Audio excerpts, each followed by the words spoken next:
नमस्कार दोस्तों। मेरा नाम है विजय कुमार। आप देख रहे हैं कॉमिक्स पिटारा चैनल को। तो चलिए दोस्तों, वंडरमैन परमाणु की इस शानदार कॉमिक्स को शुरू करते हैं, जिसका नाम है अब मरेगा परमाणु। आप देख सकते हैं इसका कवर पृष्ठ, जो कि कुछ इस तरह का है। ओके, तो चलिए इसकी शानदार स्टोरी को हम शुरू करते हैं। भारत की अत्यधिक सुरक्षित जेल काला पानी। काला पानी को सुरक्षित जेल बनाने का श्रेय जाता है उन मुस्तैद और सतर्क सुरक्षा कर्मियों को, जिनकी इजाजत के बिना कोई परिंदा भी जेल के आसपास पर नहीं मार सकता। आज भी बुर्जी पर खड़े उस सुरक्षा कर्मियों की नजरों से ना बच सका वो जानवर। लकड़बग्घे जैसा कोई जानवर एक लंबी छलांग लगाकर जेल की दीवार के पास आया है। तो क्या हुआ? जानवर तो यहाँ अक्सर घूमते ही रहते हैं। क्या सचमुच जानवर था जेल की दीवार के पास पहुंचने वाला? हायना, हायना है ये तो। अपने पैने नाखूनों की सहायता से वो जेल की दीवार के उभरे पत्थरों पर मजबूत पकड़ बनाए सर पर चढ़ी जा रही थी। पलक झपकते ही वो मौत बनकर बुर्जी पर मौजूद सुरक्षा कर्मियों तक पहुंची। या ओह, उन्हें पलक झपकाने तक का मौका नहीं मिला। आ आ जैसे कोई लकड़बग्घा खुशी से चीखा हो। ई! उस चीख के ठीक एक पल बाद ही जेल के मुख्य द्वार पर खड़े सुरक्षा कर्मियों के गले में आ पड़े वे फंदे, जो उनके लिए मौत के फंदे साबित हुए। खच! बेचारे फंदेबाज था ये, जो कि अब हायना के पास पहुंच चुका था। रास्ता साफ है, आओ चले चलो। दोनों आगे बढ़ गए और अपने रास्ते में आई अड़चनों को हटाते हुए जा पहुंचे उस विशेष सेल के आगे, जिसमें बंद था अंगार, लेकिन बुझा हुआ। इसे दहकना चाहिए। फंदेबाज ने वो लाइटर जलाकर एक तरफ पड़े कमलों पर उछाल फेंका। भक! जलते हुए कंबल को यूं अपने सर से लिपटाया उस शख्स ने, जैसे कोई माँ वर्षों बाद अपने बच्चे को लिपटाती है। फिर कुछ पलों बाद ही अब दहक गया है अंगार, और दहकते अंगार को कैद रख पाए इतना जिगरा नहीं है इन फौलाद की छड़ों में। अपनी तपिश से लोहे की मोटी सलाखों को पानी की तरह पिघला देने के बाद आजाद था अंगार। मैं तुम दोनों का बहुत आभारी हूं। कौन हो तुम? जेल से क्यों आजाद कराया तुमने मुझे? हमारे साथ आओ अंगार, सब पता चल जाएगा। बेहिचक उन दोनों के साथ चल दिया अंगार। ओपन एयर जेल यानी खुला कारागार, जिसका निर्माण सरकार ने उन सजाए फाता मुजरिमों के लिए किया है जो अपराधी प्रवृत्ति के नहीं है, लेकिन वक्त और हालात ने जिन्हें अपराध करने के लिए मजबूर कर दिया। ऐसे ही एक मुजरिम है प्रोफेसर मार्टिन, जिसे हालात ने टाइफून बना डाला। इस कॉमिक्स को इनके बारे में जानने के लिए पढ़ें कॉमिक्स टाइफून, जिसमें आपको ये पता चलेगा कि प्रोफेसर मार्टिन टाइफून कैसे बने। वो शख्स ना जाने कैसे उस ओपन एयर जेल में पहुंचकर प्रोफेसर मार्टिन तक आ पहुंचा था। गैर कानूनी तरीके से तुम मुझे कहां और क्यों ले जाना चाहते हो, और तुम हो कौन? तुम मेरे साथ चलो प्रोफेसर, सब जान जाओगे। सॉरी मिस्टर, हालातों ने मुझे अपराधी बनाकर इस जेल में पहुंचा दिया, तो क्या कानून की इज्जत मैं अभी भी करता हूं, इसलिए मैं तुम्हारे साथ नहीं जाऊंगा, बल्कि तुम्हें गैर कानूनी ढंग से जेल में प्रवेश करने के जुर्म में पकड़वाऊंगा। जिसने मुझे तुम्हें लेने भेजा है प्रोफेसर, वो तुम्हें हर हाल में चाहता है, इसलिए मैं तुम्हें लेकर ही जाऊंगा। ये तरीका अपनाकर बुरी तरह हैरान प्रोफेसर मार्टिन कुछ भी समझ भी नहीं पाया कि जकड़ लिया गया और बेहोश कर दिया गया। गुनाह कर जो काम करने की सोच लेता है, उसे पूरा करके ही दम लेता है, अपने रास्ते में आई हर अड़चन को हटाते हुए। क्यों दोस्तों, गुनाहकर के बारे में जानना चाहते हो ना? तो चले आइए और ले आइए परमाणु सीरीज की कॉमिक्स, जिसका नाम है गुनाहकर। इंस्पेक्टर विनय। ओह उफ! ओपन एयर जेल के गार्डों के कथन से यह साबित होता है कि प्रोफेसर मार्टिन को गुनाह कर ले गया है, और यहाँ के सबूत बताते हैं कि इस जेल में कैद अंगार को छुड़ा कर ले गए हैं फंदेबाज और हायना। जेल से छुड़वाने और छूटने वाले दोनों का संबंध परमाणु यानी मुझसे है। इसका मतलब जरूर कहीं ऐसी योजना बन रही है जिसका निशाना परमाणु है। लेकिन अभी तक ये समझ में नहीं आया कि वे प्रोफेसर मार्टिन को अपने साथ क्यों ले गए।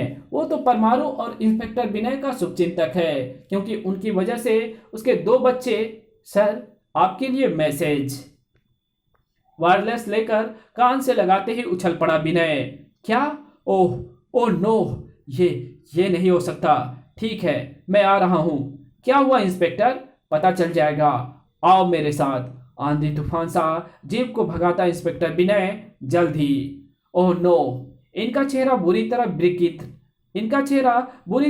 विकृत है, लेकिन ना मैं इन्हें अच्छी तरह पहचानता हूं।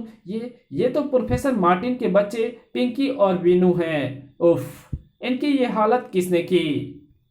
और मैंने तो इन्हें हॉस्टल में छोड़ रखा था। ये यहाँ कैसे? उफ, अपने घूमते हुए सिर को पकड़कर बैठ जाना पड़ा इंस्पेक्टर विनय को। उफ, ये क्या हुआ? मैं प्रोफेसर मार्टिन को क्या जवाब दूंगा? संभालो अपने आप को विनय। मेरा दिल कहता है कि तुम्हारे खिलाफ कोई गहरा षड्यंत्र रचा जा रहा है। जेलों से प्रोफेसर मार्टिन और अंगार का अपहरण और इन मासूमों की हत्या उसी षड्यंत्र का एक हिस्सा है। मेरी तो कुछ समझ में नहीं आ रहा ममता। इन मासूमों की हत्या ने मेरे दिमाग की चूल्हे हिला कर रख दी है। मेरी समझ में बहुत कुछ आ रहा है। जो षड्यंत्र तुम्हारे खिलाफ रचा जा रहा है, मैं उसका पर्दाफाश करके ही रहूंगी। न ममता का सोचना कितना सही था। जो उसने कहा, अंधेरे कोने में चलती इस फिल्म को देखकर अंदाजा लगाया जा सकता है। इन बच्चों की लाशें हैं ये। मैं इन्हें क्लोज अप शॉट में एक्सपोज करता हूँ, खुद ही पता चल जाएगा। ठक ठक। वैसे इनका नाम है पिंकी और वीनू। जैसे उन बच्चों की लाशों के चेहरे का क्लोज अप स्क्रीन पर आया, वैसे ही नहीं, वो चीख हॉल की दरो दीवार को कंपाती चली गई और पानी एवं तूफान के मिले जुले उस रूप ने वहां जलजला सा ला दिया जिसका नाम था टाइफून। नहीं नहीं, मेरे बच्चों को कुछ नहीं हो सकता। नहीं। उफ, रोको इसे, रोको यहीं।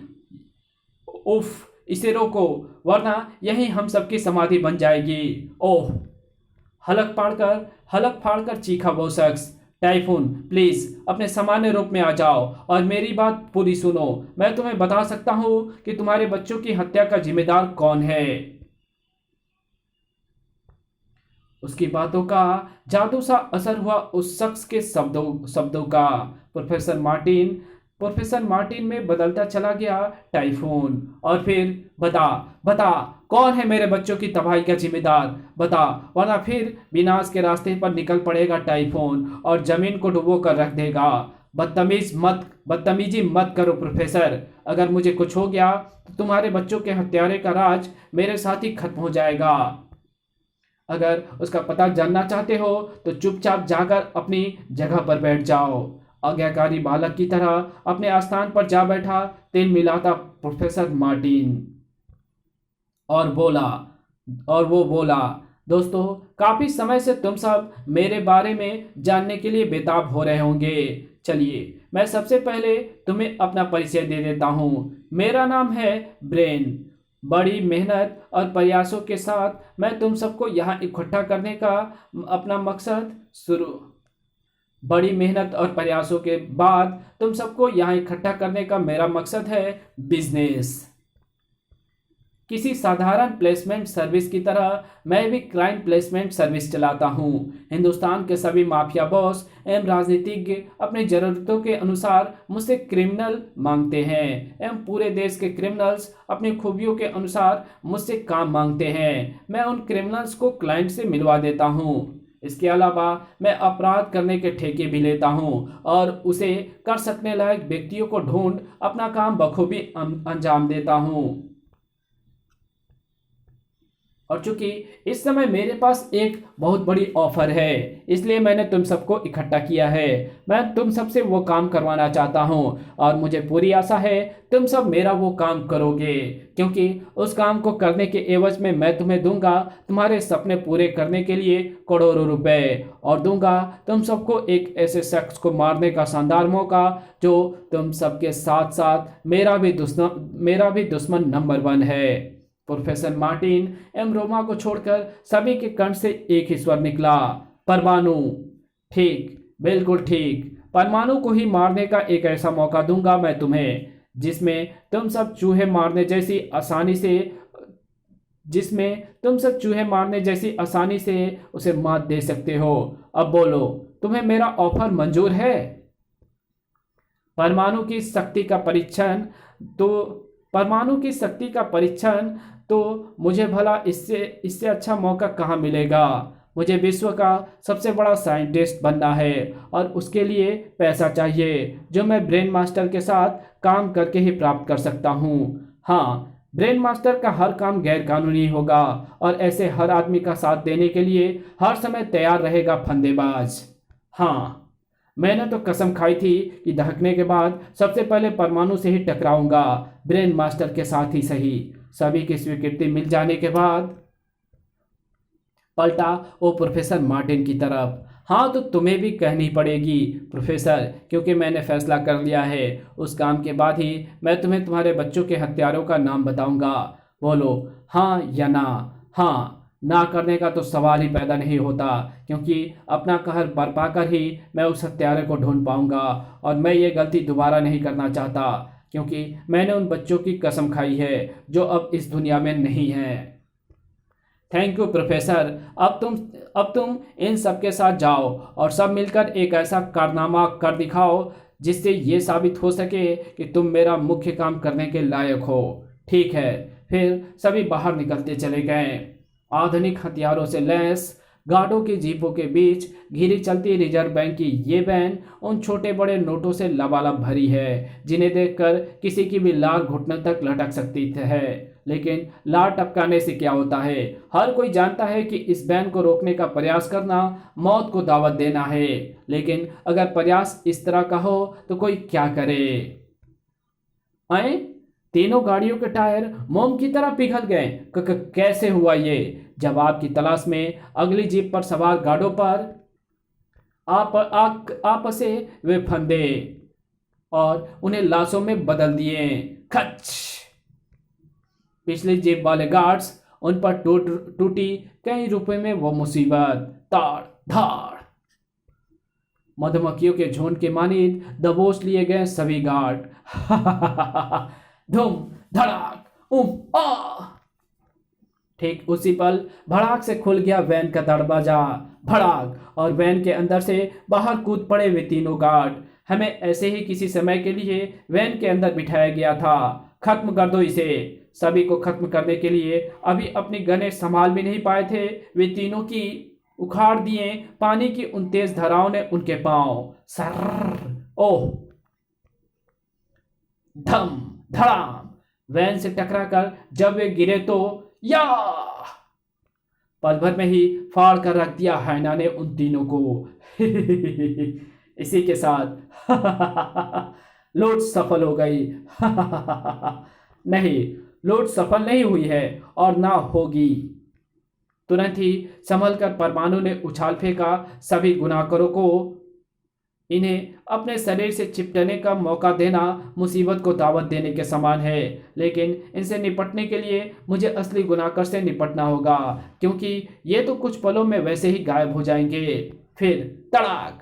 असली गुनाहगार पर परमाणु का प्रचंड वार, जिसने उसकी चेतना को अंधेरे की दुनिया में धकेल दिया। धड़ाम! लेकिन परमाणु के संभलने से पहले ही उसके गले में पड़ गया वो फंदा। ओह!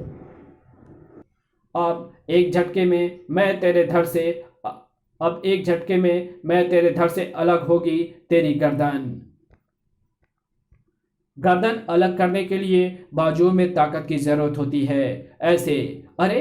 भड़ाक से दीवार से टकराया फंदेबाज। नाच उठे उसकी आंखों के सामने चांद सितारे। हमला किया हैना ने। परमाणु मजबूरी है मेरी, मैं तेरे मीठे मीठे खून से अपना हलक तर नहीं कर सकती, लेकिन मैं तेरे शरीर पर ऐसे घाव तो बना सकती हूँ जिन्हें देखकर मुझे सुकून मिले। ताड़। आ क्या हुआ परमाणु, हाथ पैरों में जान नहीं है क्या? मुकाबला क्यों नहीं करता? स्विस। हायना, हायना बनी रोमा मेरी असलियत जानती है। वो इसलिए मुझे मारना नहीं चाहती क्योंकि वो मेरे विनय वाले रूप से प्यार करती है।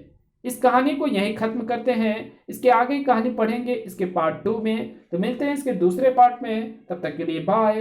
वीडियो अच्छी लगी हो तो इस वीडियो को लाइक कर देना, और चैनल पे नए हो तो चैनल को सब्सक्राइब कर बेल आइकन को जरूर प्रेस कर देना, और जहां इस वीडियो की जरूरत हो वहां इसको शेयर जरूर कर देना।